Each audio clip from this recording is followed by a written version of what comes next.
Yesterday, 20 countries, including the UK, Kenya, France and others, issued a statement calling for a roadmap for the phasing out of fossil fuels. Britain's climate envoy, Rachel Kyte, who's absolutely excellent, went on to say that 80 countries are agreed with this, and the We Mean Business Coalition have published a letter signed by a number of businesses, business groups, civil society organisations, backing the call as well.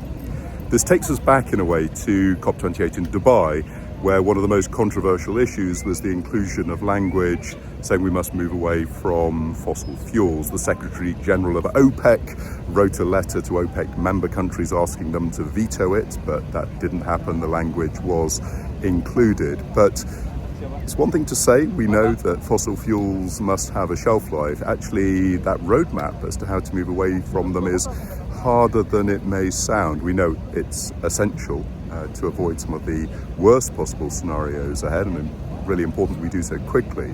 But my colleague Jean-François Mercure has done really important work, I think, looking at just how complex it can be, because for many countries they're looking at the value of investments in oil companies, jobs, fiscal revenue from taxes, etc.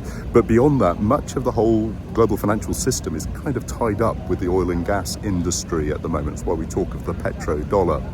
So it is vital. We have to find a way to transition. But we should be clear, it's not simple, it's not easy.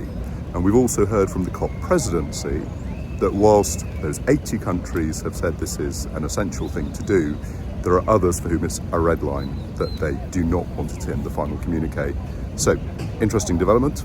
We'll see what comes ahead.